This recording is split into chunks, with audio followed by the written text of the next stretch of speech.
Okay, listen up. We're giving away 2-day passes to the Go Short Film Festival. It's the Netherlands' premier short film festival taking place in Nijmegen from the 1st to the 6th of April. It's a chance for you and a friend to immerse yourself in the world of short films. With over 300 film screening, you can discover emerging talent, experimental storytelling, and the art of short-form filmmaking. From Oscar contenders to experimental gems, bold animations, and thought-provoking documentaries, you're in for a rich cinematic experience. All you have to do is let us know your favorite short film of all time and email us at celebratingcinema@lab111.nl before the 28th of March, and we'll get in touch with the winner.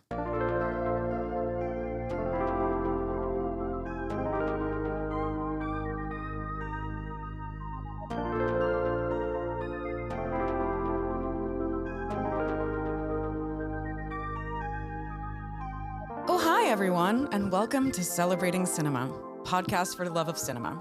I'm your host, Lara Gommans, and I'm joined today by Lab 111's programmer and my dear friend, Tom Ooms. Hello. Hi, Lisa.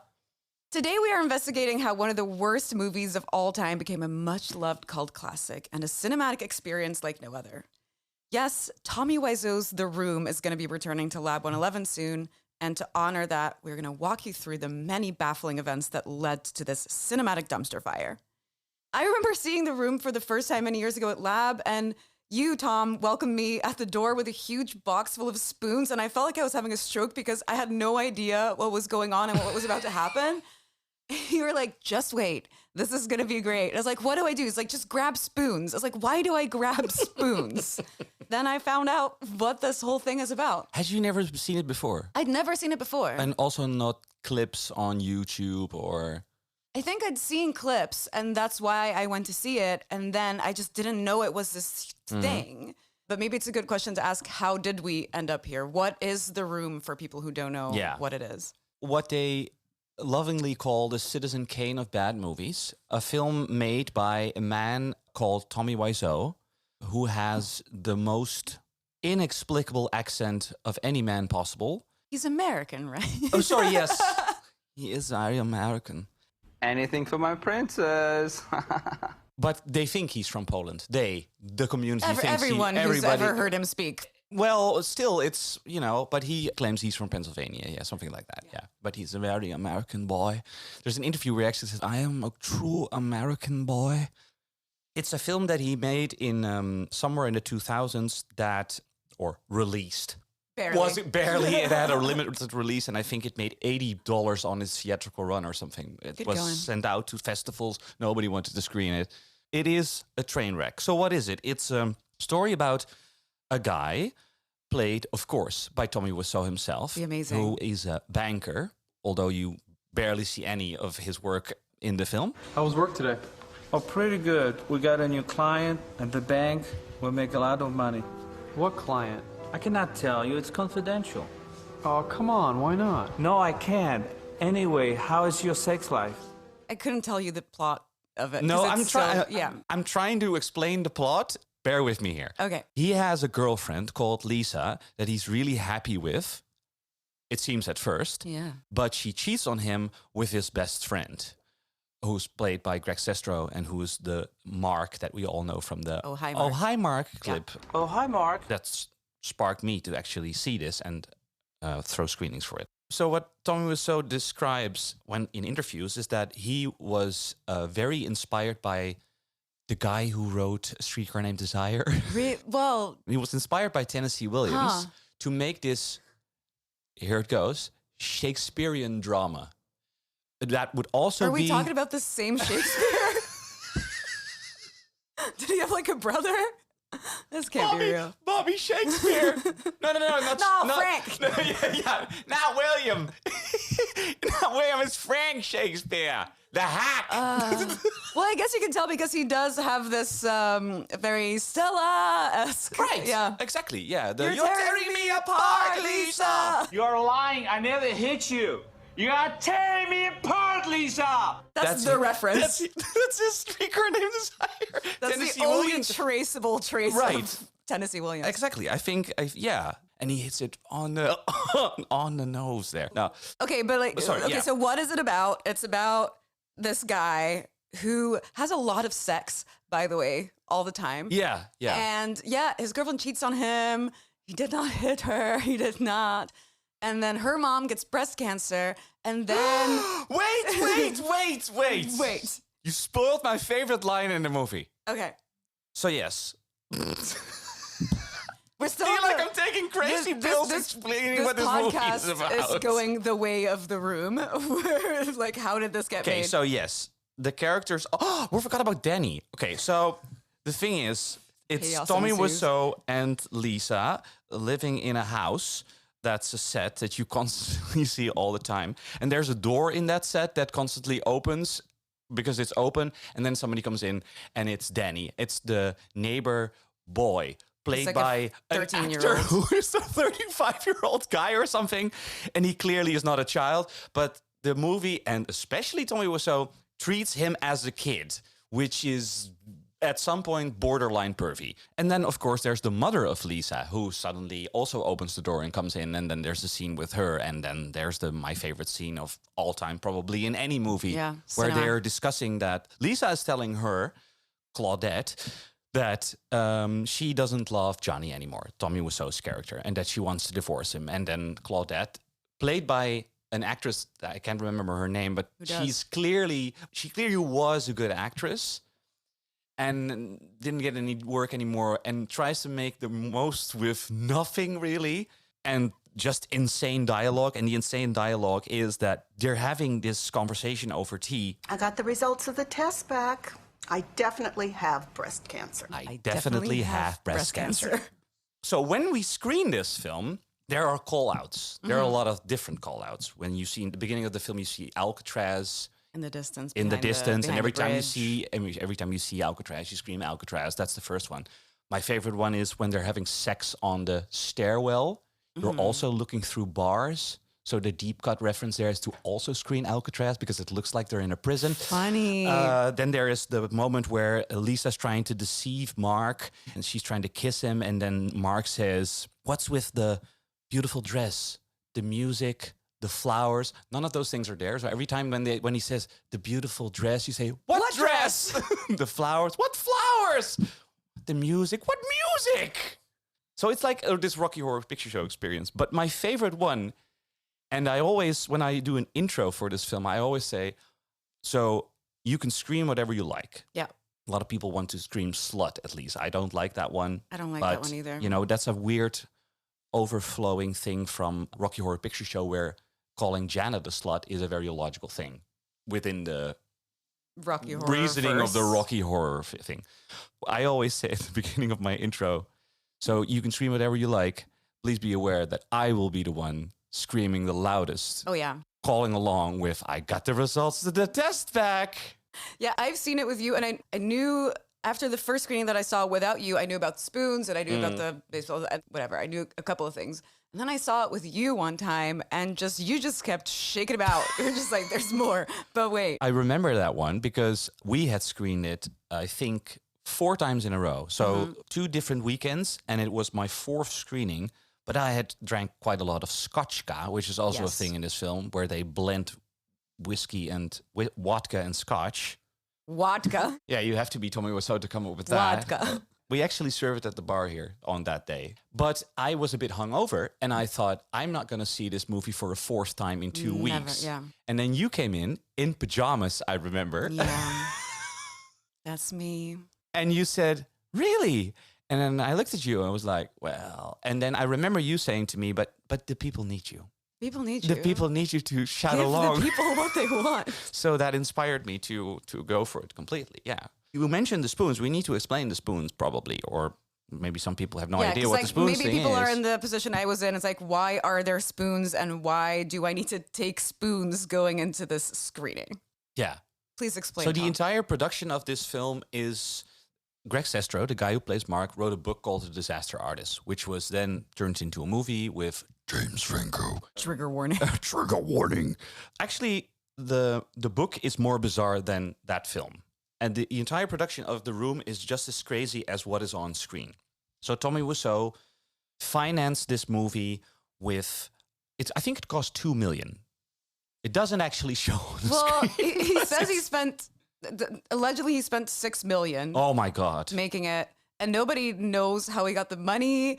He has said so many different things like real estate investments, importing leather jackets from Korea. Yeah, But then so many crew members have says like, no, it was probably some like shady business. And this is the funniest quote I have ever read. He says, some crew members of the film said that the money came from organized crime money laundering schemes, though Wiseau said that is highly unlikely. What does that mean? Imagine if you said, Laura, I think your money comes from organized crime.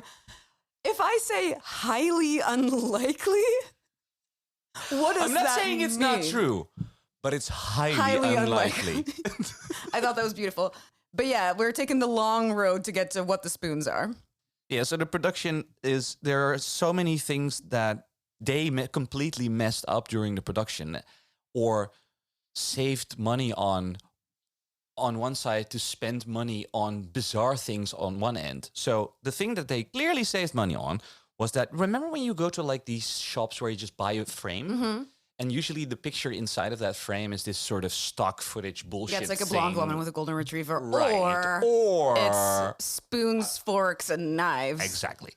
So the thing is, the entire apartment that you're constantly in, every frame in that room, be it on a table, be it on the mantelpiece, has a picture of a spoon. So the tradition is every time you see a spoon, you throw spoons at the screen. So when everybody in our screening room, 122 people, has like a handful of spoons, it's this weird sort of rain of Yeah, it's beautiful. of spoons coming over your head. and then people run to the front to scoop up the spoons and put it back. Yeah, it has a cyclical nature to it. But then where they clearly spent more money on that than was necessary was the rooftop set, for instance, Oh my God. with all the green screens It's green screen. that look like you're like in a video game or something, and the alleyway set that he apparently built next to a parking lot that actually had an alley, but he thought it would look more real Yeah. by having a set of an alleyway. And that is where they throw the ball. That's let's throw the ball. And it says that, and then they throw the American football because, of course, throwing an American football in an alleyway Is the most American is the most pastime. American thing ever. Yeah. So that's why we always bring like these very fluffy American footballs, because we don't want to fuck up our screen. Yeah. Can't throw an actual And then pigskin people around. just yeah. throw the ball in front of the screen, like this very casual thing. Another way where they spent way too much money completely unnecessarily is that they shot it both on film and digitally side by side. Why? It's absolutely beyond me. He's a true artiste. No one would ever do that. No. And it's even worse because so he decided to build a camera rig that had a 35 millimeter camera on it and a digital camera. Now, if you've seen the film, there's nothing 35 millimeter about this movie, so I have no idea what happened with that footage. Now, if you do this, which is very, very, very unconventional, you would hire that equipment. He bought both a 35 millimeter camera and a digital camera to actually film this, which is just... Yeah. I just have no idea. It's very clear that he had never made a movie before. He does not know how to make a movie. No, yeah. And he's not very successful at it. No, but then if you make a film that's as terrible as this, he was actually so bad at it that when the movie starts, you see all his credits. I think he has 5 credits. I think he's producer twice, by the way, which is weird. He's written it, directed it, starring it, whatever. Oh, yeah, he's line producer and producer. I don't think that he actually nice he knows what produced it those twice. things mean. But he was also acting, of course. Now, apparently, he mumbled all his dialogue, so he had to be ADR'd, like dubbed by himself again. Doesn't show. It's That's the first thing I noticed is like, wait, this is because it's set in San Francisco, but is this like a foreign language film that they dubbed? But Yeah, then it you looks like see this that his Italian, mouth yeah. is moving, saying the same words, and you're like, wait, this is so strange. Yeah. And it gives this like, I hate saying Lynchian, but it gives this almost Lynchian effect where it's so clearly dubbed, but it gives this like really unnerving. But I do think if you would change all the music in the film, which becomes incredibly memorable as this sort of muzak, non-music. elevator, yeah. Yeah, because he took all the soundtracks from stock CDs. So it just writes free bullshit. That's like, Inspired by Kenny G. Oh, and the music underneath those sex scenes. Oh my God. So there are three sex scenes that all look exactly the same You want to know why? because he's fucking her belly button. Well, so the reason why there's three sex scenes and they feel like they're the same is because they shot it in one go, and then he just like decided to cut them up into multiple scenes because they were too long, and yet they're still 6 minutes long or whatever. They feel even longer because it's so uncomfortable to look at, because you see his, I don't want to body shame anyone, but his disgusting body. And he's pushing on this young woman. She was only 19 years old. He was only 19 years old. And he's like pushing on her belly. It's so awkward. It's so weird. But you can tell that he thinks it's really romantic in the way that it's shot. There's a shot where he in the morning wakes up after this incredibly long softcore porn scene that he has with Lisa, and then he gets out of the bed. He picks up a rose. Because there's also constantly roses during the sex scenes. Because that's romantic, Tom. That's and American probably or something. And then he smells the rose, and then he gets up, and it's this wide shot, and then he walks away, as you would do, as Richard Gere does, probably in Officer and Let's see Gentleman. That's his what bum, Richard Gere does, Officer and Gentleman. That's probably what he said. And then he walks away, and you just see his tush moving away. It's like when you have a newspaper that's been out on the porch for quite a while during a couple of rainstorms, and then suddenly the sun came out and the newspaper dried up and it's become this sort of weird gray wrinkly thing. That's Tommy Wiseau's bum. That is what that looks like. I'm sorry for the listeners at home for this image that you mental now need image to. is not worse than what it is. So well, it's better to like give people a sense of the PTSD, the fun PTSD they will have after seeing this film. there's also this thing where there's this plot point where Denny is confronted by this like thug, Chris R. And they introduce this subplot. What kind of money? I owe him some money. What kind of money? Everything is okay. He's gone. Everything is not okay. Denny, that is a dangerous man. Calm down. He's going to jail. Denny, what kind of drugs do you take? It's nothing like that. What the hell is wrong with you? I just needed some money to pay off some stuff. And then they never come back to it. No. And he's quite a striking actor as well. Yeah. Which is weird to say considering this film, but he's actually super intense. When he confront Danny about drugs that he bought, but he didn't pay him back yet. And then there's a gun.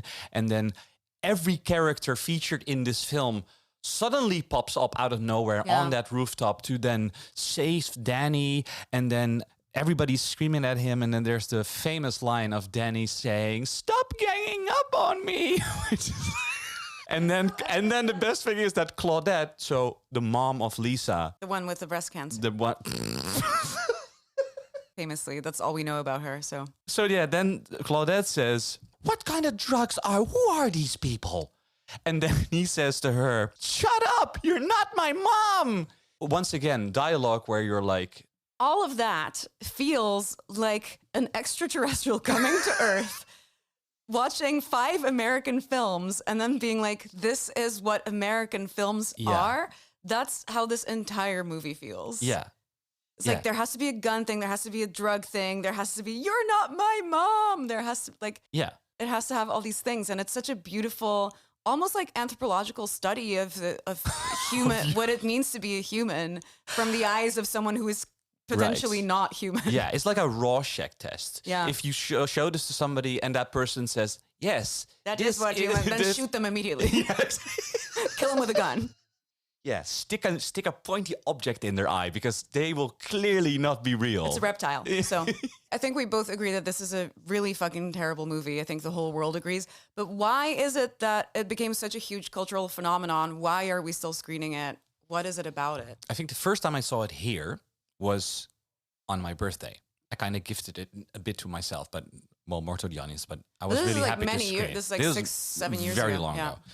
And then I sat there with my friends, and there was a moment where it was kind of quiet between call outs, and I suddenly felt this weird feeling of the sort of zenith of a communal experience. Yeah. Like cinema is that, But usually when you're in a cinema, you're a bit confined in your own personal space because the cinema is there to close you off from everything around it and then inspire you to step into this other world. Yeah. But The Room does this weird thing where, due to nature of the film and the way that you're not suffering through it together, kind of also though, but there is this weird, it walks this weird line of being at the same time not a great film, but the experience of seeing it together just makes it, for me at least, one of the best things I've ever done in a cinema. Yeah, it's this like tribal communal thing, and I don't go to church. I don't think you go to church, and like I think as a society in our generation that maybe doesn't go to church as much, we want that communal thing. It's like we all agree on this thing. It's like yesterday I went to see a movie with my friend, and I thought it was terrible, and he thought it was great, and that's what often happens in movies. But here's something we can all agree. This is the one thing the entire society can agree on, that this is dog shit. Yeah, but I do think that the communal experience for me, and after seeing it quite a number of times, and please tell me if I need to be put in a straitjacket after saying this, but I have found that I'm starting to doubt, and I'm going to turn to Hugo here, what is the essence of quality? Because I'm starting to love this movie through the years. I've really grown fond of it. I think I'd rather watch this thousands of times than I would watch Diana with Naomi Watts or some Caught by other the Tides. Shout out. specific mediocre movie. Caught by the Tides. Oh God, I hated that. the Janke flag. But I always try to rate a movie like, did it accomplish what it was trying to do? And I feel in this case, it is definitely not accomplishing what it was trying to do. No. However, the experience of seeing it is really beautiful. I want to know how this happened. Like, how did this become such a cultural phenomenon? When did we start doing these screenings? Yeah, so when it came out in 2003, it screened at a theater in LA called the Lamel's Fairfax Cinema. The famous Lamel's. It didn't bring in any money, and then Wiseau decided to rent out the room for 2 weeks. Oh my God, sorry for the pun. Unintentional pun. He rented out the screening room to have it screened for 2 weeks, which made, of course, no difference because nobody actually went. And then in 2004, at the Sunset 5, known as the Landmark Westwood in LA, it started screening as a midnight screening. And then through word of mouth, it became a midnight phenomenon in LA and then spread to New York and San Francisco and then way beyond, because as you said, it moved to Prince Charles in London, where actually Wiseau and Sestro both are usually guests, and they do these Q&As where you can ask Tommy Wiseau anything and he'll answer something completely different, which is usually this bizarre, completely incomprehensible conversation with these two guys, where actually I think Greg Sestro is quite a normal person. He seems like a normal person. He DM'd us to ask us if he could come by during Why is his he not here? Well, because it didn't fit in his European tour back then. Bummer. Yeah, because these Q&As that he does, like at the Prince Charles, or that he's wanting to do here, but maybe in the future, that's basically how Tommy Wiseau makes his money, because he wonders, like, did he lose so much money on this? Like, no, he just like made a business out of showing up at Q&As, showing up at like conventions, meet and greets. Like, he does so many of them. If you want him at your birthday party, I'm sure something can be arranged.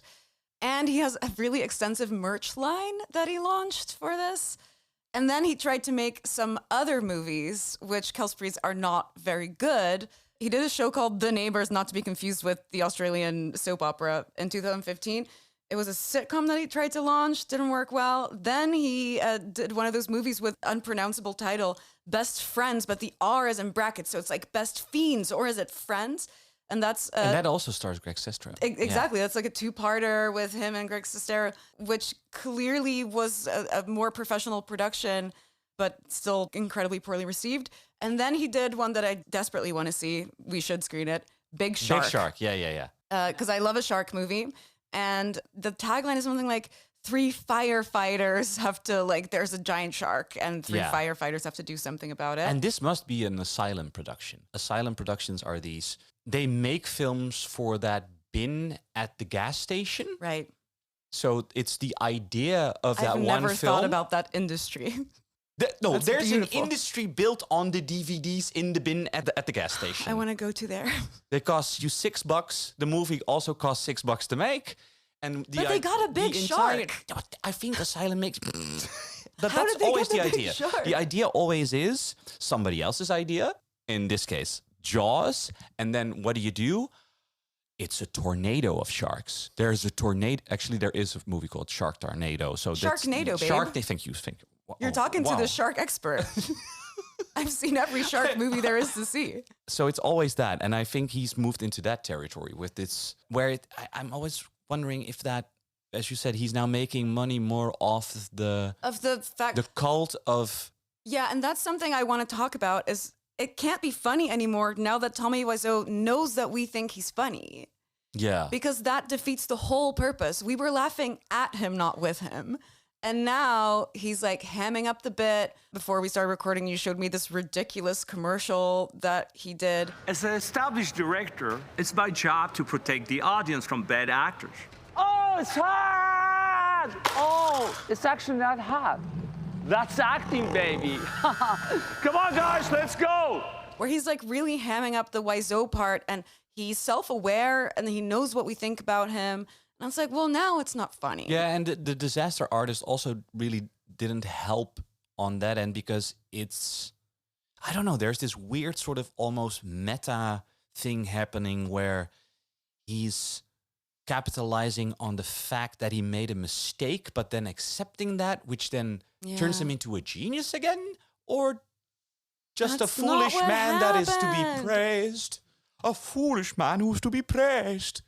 Because even he went back on The Room and I was like, no. It was supposed to be supposed to be a comedy. Like this was all planned. And it's so clear that it's not. No. And I just don't know if I think that's funny. But yeah, so after all of this, his longtime collaborator, Greg Sestero, wrote The Disaster Artist, which then became that movie, which did pretty decent. Yeah. circuit. And it got some Oscar nominations. I don't really remember what I thought of it, but that's like a relatively good movie that came out of the whole Wiseau thing. What's your take on their friendship? Because even in 2018, they still worked together. Are they friends? Are they enemies? The thing that you get from reading the book, which, by the way, is everybody in movie making, I would highly advise you to read two books. One is At the Movies by Sidney Lumet, and the other one is The Disaster Artist by Greg Sestero. Beautiful pull quote. They're both high. We're both at the same mark. Mark. Hi, Mark. Hi, Mark. So the weird thing that you get from reading the book and also seeing them in interviews is that Greg Sestero is clearly more intelligent or has his marbles all in the same pocket than Tommy Wiseau does, who is just unhinged always. So if you look at their friendship, you go like, why are these people actually together? Are they stuck at the hip for some weird reason? Do they have flack on each Sestero other? just fascinated by him as a character? That is exactly it. If you read the book, there's moments where he wants to quit. He wants to get out. He's like, why the hell am I on this film? Because it took a long time to make. And I think that he does really love the guy in this weird sort of fascinated by the madness of his persona or something. That's kind of what I have with you. That's why I keep you around, Tom. Keep me around. What the hell?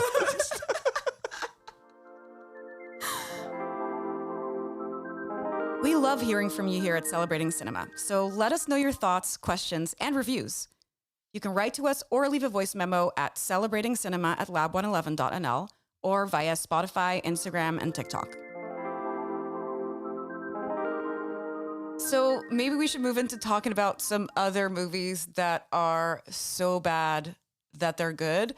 I remember a couple years ago here at Lab, we do a thing called Straight to Video. So for those of you who don't know, Straight to Video is a thing that we do here at Lab, which is beautifully curated actual videotapes that are screened off of actual videotapes. And they're always the most insane, kind of what you mentioned with the gas station bin movies. And it's just a beautiful chance to see them on the big screen. It's always also a very communal experience because you will laugh out loud and then everyone will laugh because things are just so unbelievably ridiculous. And I saw the amazing picture Mac and Me, which is famous for Paul Rudd going on Conan, and whenever he has a clip to show, he shows that one clip from Mac and Me, which is a kid in a wheelchair falling off a cliff and then an alien moving into frame. It was a revelation, and I think it deserves the room treatment. Yeah. I think it's beautiful. Is it Jennifer Aniston's first acting credit as an employee at that McDonald's?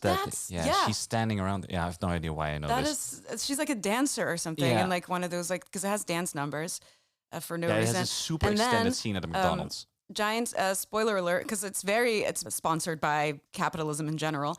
The aliens at some point are close to death, and then they revive them using what, Tom? Do you know the answer? No. A Coca-Cola. The aliens are dying, and then they give them a fresh and crisp Coca-Cola. America. It's truly a baffling piece of work. I thought it was amazing. Do you have any of these favorites? It's funny to see that there's this cult of, or this group of films that are clearly made with well intentions, but are just for some reason crap. And it's like Samurai Cop, it's like Troll 2. And there are many of these films were actually screened. Yeah, Sleepaway Camp. These are films that Straight to Video, by the way, screened all of these films. And it says something about changing your perception of how you rate a film. Sometimes you can be utterly in love with something that's not great. I think it's a very freeing experience to sort of let go of confined reasoning that you know from what the academic think of what a good film should be. Mm-hmm. Sometimes you can just vibe with something that's utterly horrendous and then take it to heart and let that be part of you. And it doesn't, I'm going to say the term that I always hate. Guilty pleasures don't exist. They don't exist. It's like you either like something or you don't, and nobody can tell you if different pleasures. Different pleasures. I know.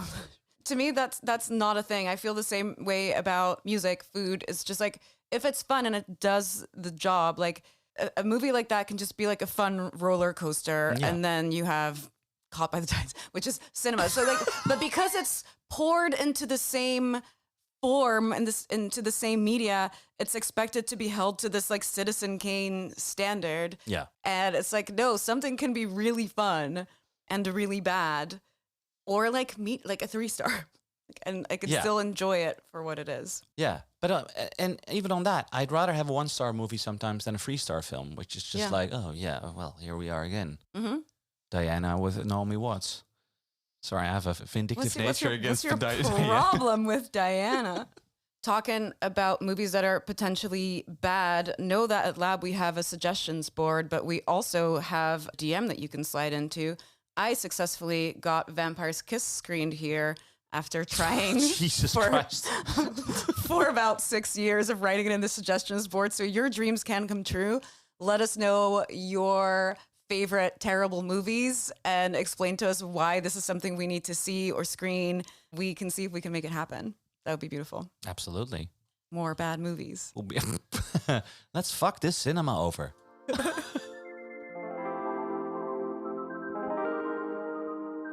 If you want to experience the room for yourself, you can come and shout at the screen with us on March 28th and April 4th.